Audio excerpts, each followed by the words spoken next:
रक्षानिधि सकल भूतल कनका मुनि विरूपासित दीर्घा सरस्वती रत्नो दुरिता अज्ञाननिराधानां ज्ञानाञ्जनशलाकया चक्षुरुन्मीलितं येन तस्मै श्रीगुरुवे नमः। श्री परम गुरुवे नमः। परम्पराचार्य गुरुवे नमः। सकल कलुष विध्वंसकं श्रेयसां परिवर्धकं धर्म संबंधकं भव्य जीवमना प्रतिबोधकारकं पुण्य प्रकाशकं पाप प्रणाशकमिदं शास्त्रं श्री मोक्षमार्ग प्रकाशक नामधेयम्। अस्य मूल ग्रंथ कर्तारा श्री सर्वज्ञ देवास तदुत्तर ग्रंथ कर्तारा श्री गणधर देवास प्रतिगणधर देवास तेषां वचनानुसारमासाद्य आचार्य श्री पंडित प्रवर्तोदरमल्लि देव द्वारा विरचितं श्रोतारः सावधानतया शृण्वन्तु। मंगलम भगवान वीरो मंगलम गौतमोगणी मंगलम कुंदकुंदाख्यो सैन्य धर्मोस्तु मंगलम सर्वमंगलमांगल्यं सर्वकल्याणकारिकं प्रधानं सर्वधर्माणां शरणं जयतु शासनम्। मंगलमय मंगले करण बीतलाभ विद्या नमो ताहि जाते गए अरहंकारी करि मंगल करि हो महा ग्रंथ करण कृपा जाते मिले समाज सब पावे निधि बलिराज। मिथ्या भाव अभाव से जो प्रगटे निज भाव सो जयवंत रहे सदा यही मोक्ष पाव। आज हम सभी के समक्ष मोक्षमार्ग प्रकाशक नामक ग्रंथ विराजमान है, जो कि पंडित कल्प प्रवर्तोदरमल्लि द्वारा रचित है। इस ग्रंथ में पंडित आचार्य क्या करते हैं कि अपने कारण होती है तो उसका मूल कारण क्या होता है, रोग का मूल कारण क्या है कि उसका पेट है। उसी जब हमें बंद हो रहा है तो उसका मूल क्या है, तो आज आचार्य यही बताएंगे कि हमारे बंद का मूल कारण क्या है। तो क्या ठीक है, अगर अपन देखें तो अपनी मम्मियाँ या पापा वगैरह जितने भी बड़े जन हैं वो बोलते हैं बुरे काम नहीं करने चाहिए, नहीं तो कर्म बंद होगा। तो वैसा बोलो कि किसी के बारे में तो कर्म बंद होगा। तो क्या किसी को बुरा बोलने से कर्म बंद होता है? नहीं होता ना। या किसी को अच्छा बोलने से अच्छा कर्म बंद होता है? तो क्या किसी विशेष समय में हो रहा है क्या कि कुछ बुरे समय में होगा या कुछ अच्छे समय में होगा? कर्म बंधन तो हमको निरंतर है, निरंतर। हम अभी सुखी नहीं है, हमको ये बंधन अनादि से है। लेकिन हमें कैसे पता चलेगा कि किस कारण से हमको बंद हो रहा है? तो आचार्य लिखते हैं नवीन बंध विचार। अपन पढ़ते हैं कि यहाँ नवीन बंध कैसे होता है। सो कहते हैं कि किस प्रकार कैसे हमको नवीन बंध होता है, कर्म आते हैं तो किस प्रकार बनते हैं, तो उसको बताते हैं। जैसे सूर्य का प्रकाश है, सो मेघ पटल से जितना व्यक्त नहीं है उतने का तो उस काल में अभाव है। कि पहले तो इसमें क्या सिद्ध किया कि सूर्य का प्रकाश है, किसी और का प्रकाश नहीं है। क्या कि सूर्य से ही प्रकाश होता है। लेकिन मेघ पटल यानी बादल, तो बादल के कारण जितना व्यक्त नहीं है तो उतने का तो उस काल में अभाव है। मतलब जब तक बादल है तो तब तक सूर्य का प्रकाश नहीं आ रहा है, तो उस काल तक उसमें अभाव है। लेकिन तथा उस मेघ पटल के मंद पने से, मतलब जब मेघ पटल हल्के हो जाएंगे, जब भारी भारी बादल होते हैं, जब बारिश का मौसम होता है तो अपन को सूर्य दिखता है क्या? नहीं दिखता। लेकिन जब बादल हल्के हो जाते हैं तो हमें प्रकाश दिखने लगता है। लेकिन जो वो प्रकाश है वो किसका प्रकाश है? बादल का प्रकाश है क्या कि बादल के कारण प्रकाश हुआ? नहीं, वो किसका प्रकाश है? सूर्य का ही प्रकाश है। उसी प्रकार यहाँ पे फिर क्या बताना चाहते हैं आचार्य कि ठीक है सूर्य का प्रकाश है, हम सूर्य के प्रकाश की डाल दें? नहीं, यहाँ पे आचार्य कहती है कि इसी प्रकार जो आत्मा है उसका स्वभाव क्या है? ज्ञान दर्शन वीर स्वरूप है। आत्मा कैसा है? ज्ञान दर्शन वीर स्वरूप। परंतु क्या कि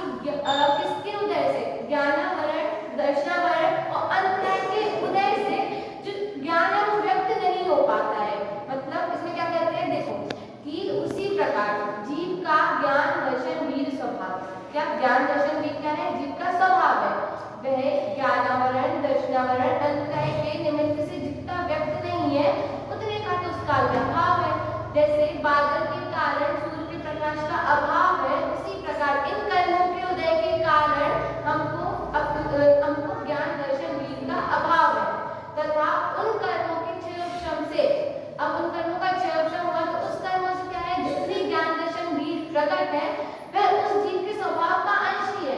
कि अब जब क्षयोक्षम हुआ कर्म का, तो वो जो ज्ञान दर्शन भी प्रकट हो रहे हैं, तो वो कह रहे हैं कि वह उस आत्मा का ही स्वभाव का अंश है, ना कि कर्मों के कारण हमको ज्ञान होता है, कि कर्म हमको देखने की शक्ति देते हैं, कर्म हमको वीर गुण देते हैं। ये क्या है, हमारे स्वभाव ही है। लेकिन अब जैसे क्या कि अब उदय के कारण अगर ज्ञानामणि दर्शनामणि कर्म का उदय होगा तो अभाव रहेगा, और जब क्षयोक्षम होगा तो प्रकाश होगा, मतलब थोड़ा थोड़ा ज्ञान होगा। जैसे अब इसमें देखिए कि ये कुछ कवर है, अगर इतना कवर है ये ग्रंथ, मतलब इतना उदय है और इतना दिख रहा है इसे, तो वो क्या है कि उदय से ढका हुआ है, परंतु जितना दिख रहा है वो क्या है, क्षयोक्षम है, वो प्रकाशित हो रहा है। उसी प्रकार ज्ञानामणि दर्शनामणि कर्म के ज्ञानामणि दर्शनामणि कर्म के उदय के कारण ढक रहा है, अभाव हो रहा है। लेकिन जब क्षयोक्षम होता है तो उसका प्रकाश होता है। तो हमको क्या, जब प्रकाश हो रहा है ना, तो उस ज्ञान को जानना है। यदि हम उस ज्ञान को जानेंगे तो हमको अपना पूर्ण ज्ञान प्रकट हो जाएगा। फिर अब एक और उदाहरण देते हैं, जैसे पर्दा है, पर्दे को मूर्तिकार अपने प्रधानियों ग्रंथ में देते हैं कि मूर्ति है, अगर उसके सामने पर्दा ढक दिया हो तो हमको कुछ नहीं दिखेगा। क्या वो पर्दे के उदय के कारण वो मूर्ति का मतलब मूर्ति के लिए आवरण है। लेकिन जब पर्दा थोड़ा हिले या उसको अपन साइड करे तो अपन को थोड़ा थोड़ा दिखेगा, प्रकाशित होगी मूर्ति। तो अब यही बताते हैं कि अभाव के कारण हमको दिखता नहीं है, लेकिन क्षयोक्षम के कारण प्रकाशित होता है। अब क्या कि क्या कहते हैं इसके आगे कि तथा उन कर्मों के क्षयोक्षम से जितने ज्ञान दर्शन बीज प्रकट है वह उस जीव के स्वभाव का अंश ही है, कर्म जनित औपाधिक भाव नहीं है। मतलब जितना अंश प्रकट हो रहा है वह कौन है, वह तो अपने आत्मा का ही स्वभाव है, एक कर्म से नहीं होता है। अपन क्या बोलते हैं, अरे सब कर्मों का खेल है, कर्म ही हमको सब करते हैं। नहीं, हम तो जानते हैं हमारे देखने वाला स्वभाव है, हमारे में अनंत शक्तियां हैं, परंतु क्या कि इन कर्मों के कारण हम उनको नहीं जान पाते। फिर ऐसे स्वभाव के अंश का अनादि से लेकर कभी अभाव नहीं होता। तो अब बताओ, जैसे हमारा जो स्वभाव है, शक्कर का स्वभाव मिठास है, तो उसका कभी अभाव होगा नहीं होगा। तो हमारे स्वभाव का भी कभी अभाव नहीं होगा। इसी के द्वारा जीव के जीवत्वपने का निश्चय किया जाता है। यदि अपन देखें तो जो निगोद या जीव है, जो नित्य निगोद में रहते हैं, उनको भी अक्षर के अनंत में भाग का ज्ञान होता है, मतलब वो भी क्षयोक्षम के सहित है। यदि उदय नहीं हो ठीक है, लेकिन क्षयोक्षम से सहित तो हर एक जीव होता है। मतलब इसमें जीव की दुर्लभता बता दी कि हम तो संगी पंचेंद्रिय, हमें तो ज्ञान है, लेकिन एक नित्य निगोद जीव जो कुछ जान रहा है, मतलब जो कुछ अनुभव नहीं करता, जो असंगी है, लेकिन वो भी ज्ञानी है, उसको भी अक्षर के अनंत में भाग का ज्ञान होता है। इस प्रकार बताते हैं कि जीव इन गुणों से एक जीवत्वपने को धारण करता है, इससे वह जीव माना जाता है। यदि राग द्वेष से जीव माना जाता तो सभी जीव फिर तो अरिहंत सिद्ध भगवान सभी राग द्वेषी होते, नहीं, वो किससे जानने मात्र से कहते हैं। अब इसमें क्या कहते हैं कि अगर जानने से ही जीव है और जानने से राग द्वेष होता है। कोई बोलता है कि अगर हमने ये नहीं जाना होता तो हमको ये नहीं होता, मतलब यदि हमने नहीं जाना होता तो ये व्यक्ति मेरे बारे में बुराई कर रहा है तो मुझे द्वेष नहीं होता। यदि मुझे पता चलता कि इसने मेरी तारीफ की तो मुझे उससे राग नहीं होता। तो क्या अपन किसको मान रहे हैं, जानने से राग मान रहे हैं। ऐसे तो केवल भगवान तो फिर सब जानते हैं, फिर तो वो महाराग हो गए, नहीं होते ना, क्योंकि जानने से राग द्वेष होता ही नहीं है। वो तो हम अपने ही कारण राग द्वेष करते हैं, अपनी भूल के कारण राग द्वेष करते हैं। फिर क्योंकि जानना तो एक जीव का स्वभाव है। अब क्या कि देखना भी जीव का स्वभाव है। यदि देखना है ठीक है, देखना होता है, लेकिन उसको देखते रहना, उसमें आसक्त रहना, क्या कहते हैं, स्त्री को देखना और स्त्री को देखते रहना, स्त्री को देखते रहना एक अपराध है, विभाव है। उसी प्रकार सिर्फ नॉर्मल देखना ठीक है, जान लिया ठीक है, हो गया, लेकिन उसमें अगर आसक्त रह गए, जाना फिर उसका बुराई करने लगे कि नहीं ये अच्छा है, नहीं ये बुरा है, तो ये अपराध हो जाएगा। फिर उसके बाद जानना स्वभाव है और जानने का रस भाव है, मतलब जान तो रहे हैं ठीक है, अब उसमें और आनंद लेना कि नहीं यार और जानते हैं, इस बात को और पता लगाते हैं कि इसकी मतलब क्या हुआ कैसे हुआ,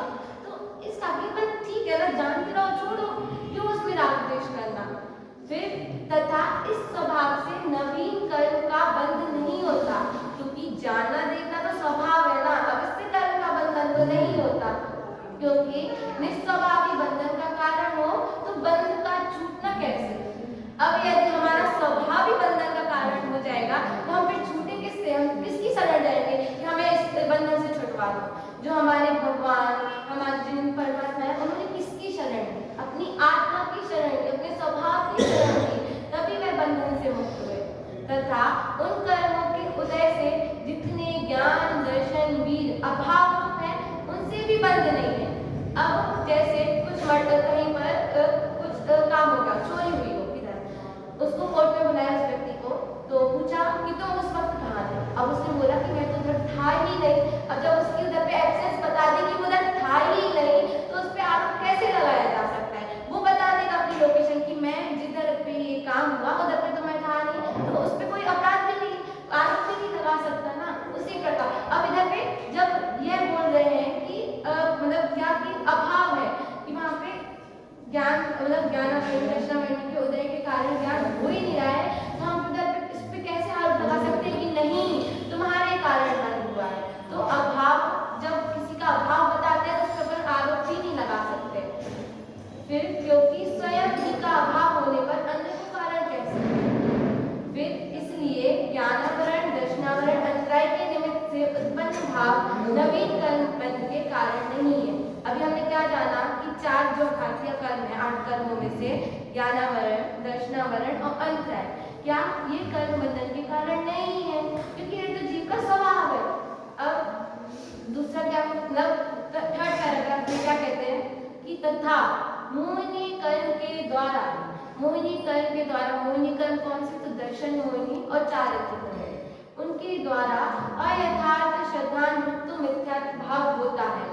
अब ये जो अयथार्थ मिथ्यात्व श्रद्धानुक्त जो भाव हो रहा है वह किसके कारण है, दर्शन मोहिनी के कारण हो रहा है, क्योंकि वह श्रद्धा गुण की पर्याय, श्रद्धा गुण की कौन सी पर्याय, विपरीत पर्याय है। तो उसके कारण हमको क्या अयथार्थ श्रद्धान होता है कि जैसा जो वस्तु का स्वरूप नहीं है हमको वैसा ज्ञान होता है, तो मोहिनी कर्म के द्वारा। इसमें अगर है कि मोहिनी कर्म का उदय होगा तो हमको होगा, मोहिनी कर्म का उदय निमित्त होगा तो हमको कर्म बंधन होगा।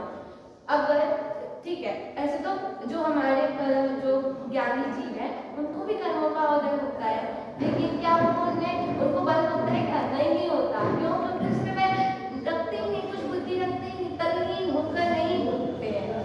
अब फिर उसके बाद क्या तथा क्रोध और उसके बाद तथा क्रोध मान माया लोभ आदि कषाय होते हैं।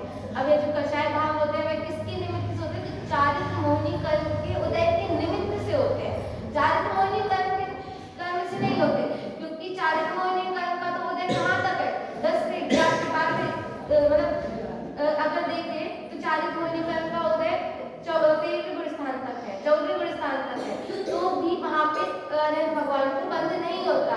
क्यों, क्योंकि उनका इर्यापत आश्रम है, उदय होता है लेकिन वहाँ पे वह उसमें रागद्वेष नहीं करते। फिर उसके बाद क्या कहते हैं कि जीव फिर वे यद्यपि जीव के अस्तित्व में है।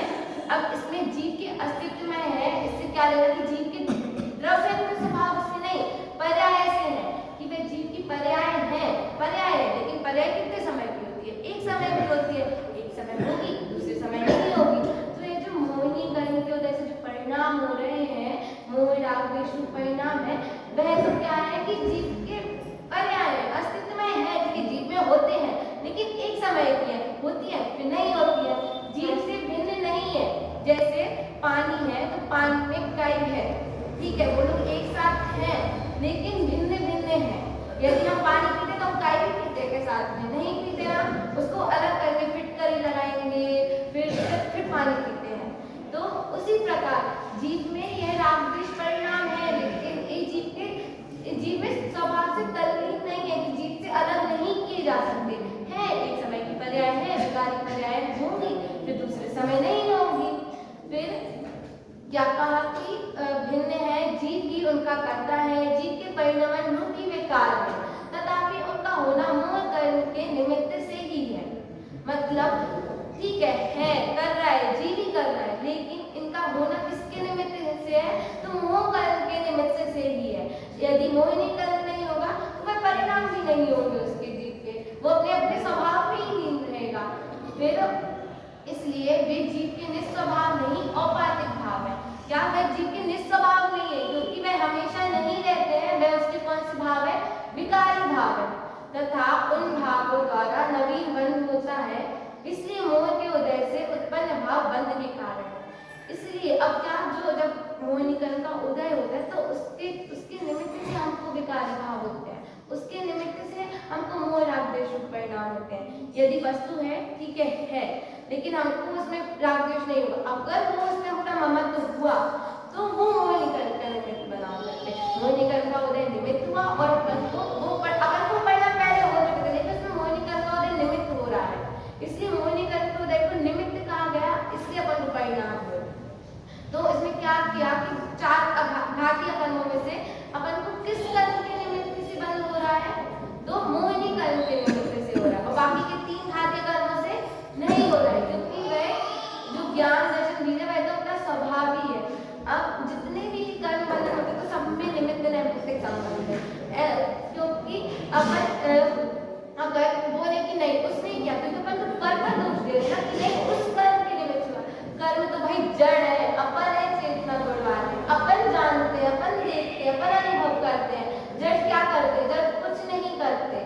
फिर इसके बाद तथा अघातीय कर्मों के उदय से बाह्य सामग्री होती है, अघातीय कर्मों के उदय से क्या होती है, बाह्य सामग्री होती है, ठीक है। अघातीय कर्म कौन कौन से देश ना,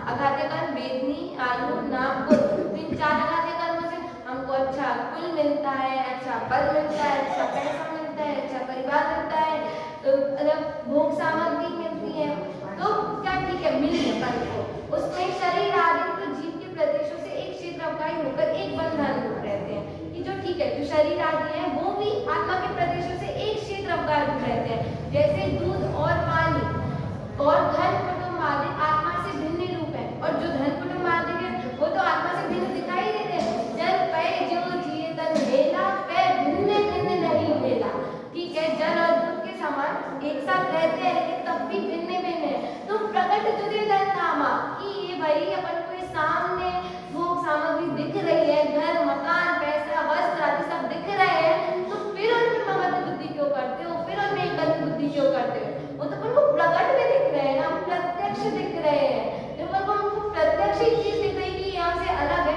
तब भी नहीं उसमें हम ममत्व करते हैं, तो इसमें ममत्व अपन भोग सामग्री से करते हैं। ऐसे तो फिर चक्रवर्ती महारागी जी, लेकिन तब भी वो आखिर में उसको छोड़कर उन सभी संपदाओं को छोड़कर मुनि दीक्षा धारण करता है और दिगंबर पंथ की ओर आगे बढ़ता है और जिन भगवान बनता है, तो क्या मतलब उसको भी इन सब में सुख नहीं लगता है, और अपन क्या नहीं, अगर मेरे पास पैसा नहीं होता तो मैं इतना नहीं होता। अब आप देखो कि गरीब और अमीर, अगर गरीब के पास पैसा नहीं है लेकिन तब भी उसको इतनी आसक्ति है, अगर उसकी इतनी सी भी चीज का नुकसान हो जाए तो वो लूर बहुत हो लेता है, और अगर उस जगह अमीर को देखे उसके पास बहुत पैसा है लेकिन इतना आसक्ति नहीं रहता है। इसमें एक देशी घटाना, कोई अमीर को बहुत आसक्ति रहती है, लेकिन अगर देखें तो गरीब को ज्यादा आसक्ति, ज्यादा ममत्व रहता है इन चीजों से, उसके पास तो लेकिन कम है ना। अब आप बोलोगे कि नहीं भोग सामग्री होने के कारण राग द्वेष होता है, लेकिन गरीब के पास तो कम है तो उसको तो कम होना चाहिए, उसका कम लाभ होगा, और अमीर होगा तो उसका बहुत लाभ होगा। केवी भगवान को ही देख लो, समा शरण में देख लो, कितनी सारी विभूतियां, फिर तो उनको तो राग का तो भाई लेवल ही क्रॉस है कि वो तो राग का ऊपर ही चला जाएगा, नहीं उनको तो बिल्कुल भी राग नहीं, क्योंकि उनको भोग सामग्री में कुछ लगता ही नहीं है। फिर क्योंकि पर ब्रह्म बंध का कारण नहीं होता, पर ब्रह्म बंध का कारण नहीं होता, पर का संग बंध का कारण होता है। गुरुदेव श्री भी अपने प्रवचन में कहते हैं कि पर संग बंध पर संग, कि बंध किससे होता है, पर के कारण नहीं, पर संग के कारण बंध होता है। अब ठीक है, जैसे अब हम बोले फिर उसके बाद बंध पर संग के कारण होता है, हाँ, लेकिन उसमें पर संग में क्या कि हम मोहिनीकरण का निमित्त हो रहा है, कि हम उसमें उसके निमित्त से हो रहा है। अब जैसे ठीक है, अब अपन पूरा मोहिनीकरण पर भी दोष नहीं दे सकते।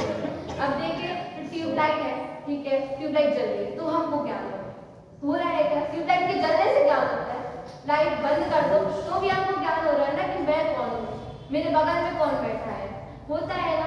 तो क्या उसमें ट्यूबलाइट निमित्त है क्या? नहीं, हम अपने स्वयं अपने विकार के कारण दुखी होते हैं। अब इसमें क्या कि मिथ्यात्व जो है वह द्रव्य में नहीं है, पर्याय में है। ये तो हम पहले ही बोल के आ गए कि पर्याय में है। पर्याय में तो इतनी टेंशन लेने की जरूरत नहीं है कि भाई हम तो मिथ्यात्व लिए, तो मेरा स्वभाव है, तो मेरा क्या होगा। नहीं, यह तो हमारी पर्याय है, एक समय की है तो दूसरे समय की नहीं होगी। फिर अब हमने समझ लिया कि कौन बंध का कारण है, कौन नहीं है, इसका उदय निमित्त है। 8 कर्मों में से सिर्फ कौन सा कर्म बंध का कारण है? कौन सा कर्म बंध का कारण है? मोहिनी कर्म। मोहिनी कर्म के उदय के निमित्त के कारण ही हम दुखी है। यदि हम उसमें सुख दुख ना करें तो हम कभी दुखी होंगे ही नहीं भोग सामग्री में। लेकिन हम नहीं, हम तो अच्छा मानते, क्योंकि हम कौन है? अज्ञानी जीव है। लेकिन हमको क्या, हमको ज्ञानी बनना है। यदि हमको थोड़ी सी भी रुचि आ रही हो, थोड़ा सा भी लग रहा हो कि नहीं ये गलत है, हमको उनमें नहीं ममत्व बुद्धि करना चाहिए, तो हम उससे ज्ञान की किरण को एक बार देख के पूरे ज्ञान को प्राप्त कर सकते हैं। फिर उसके बाद क्या करते हैं कि बंध को भी 4 प्रकार से कहते हैं: प्रकृति, प्रदेश, स्थिति और अनुभाव। प्रकृति क्या कि जो कर्म का स्वभाव है वो, और प्रदेश की कितनी मात्रा में, और स्थिति कितने काल तक, अनुभाव कितनी शक्ति है, कितने फल देने की शक्ति, कितने उससे बलवान तरीके से उदय में आएगा, कितना उसको फल देगा। फिर इसमें क्या कहते हैं कि योग और उससे होने वाला प्रकृति और प्रदेश बन। क्या कि प्रकृति और प्रदेश बन किसके कारण होता है? तो योगों से होता है।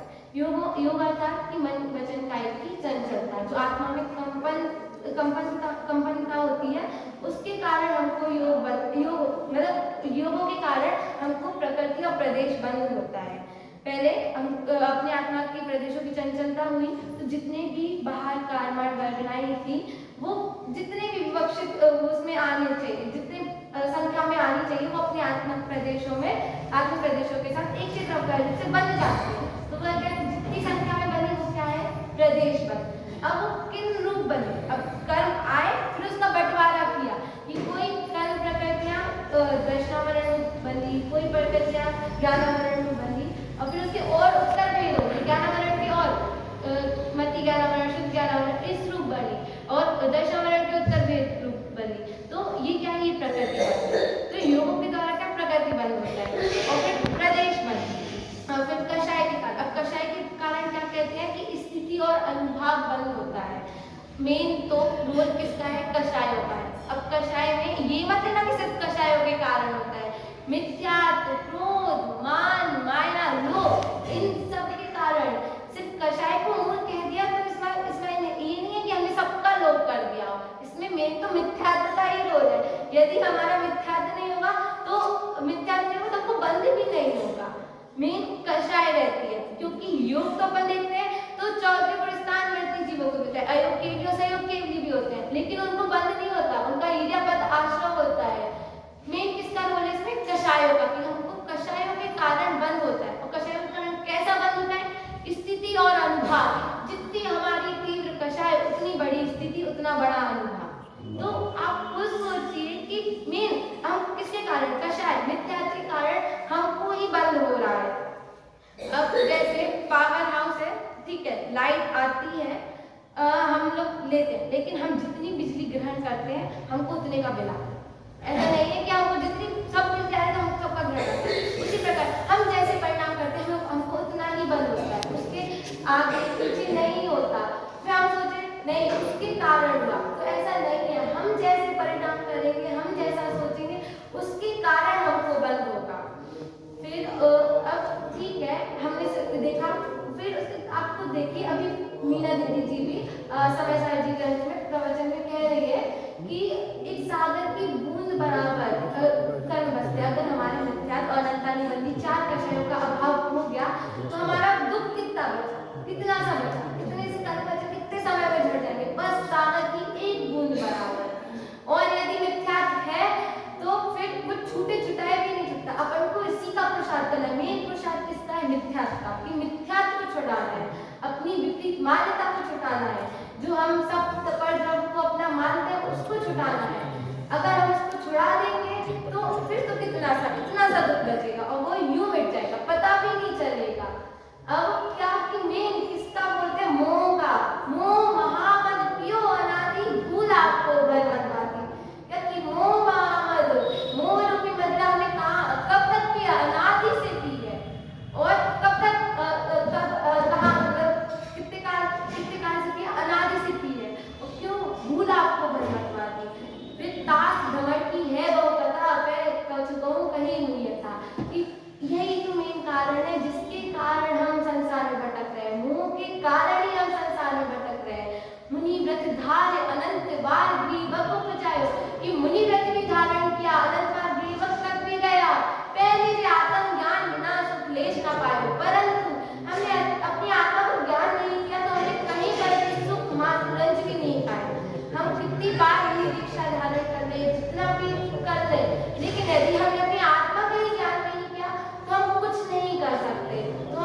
चला आ रहा है क्या है? मोह। उसको छोड़ो। कौन छोड़ो? अपन छोड़ो, जगत के जीव छोड़ो। क्यों? क्योंकि ये हमको दुख देने वाला है।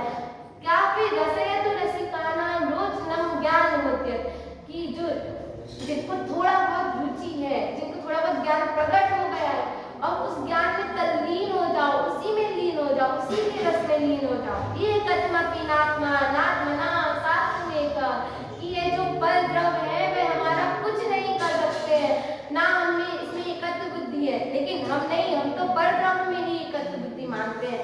तो यह पर द्रव्य क्या हमारा कुछ भी नहीं करते। किन करे अति काले कापिता दात्म्य वृत्ति, क्या कि कुछ भी कभी भी किसी भी समय ये हमको कुछ भी नहीं करवा सकते हैं। तो आप खुद सोचिए कि हम इतने बलवान है, जीव बलवान है, कर्म बलवान नहीं है। कर्म तो कौन है? जड़ है, जीव जानता देखता है। अगर हम पुरुषार्थ करेंगे तो हम शीघ्र ही मोक्ष पद को प्राप्त करेंगे। क्यों नहीं करेंगे? हम में जानने देखने की शक्ति है, कर्म में थोड़ी है। इसी प्रकार हम सभी अपने आत्मा को जाने और शीघ्र मोक्ष पद को प्राप्त करें।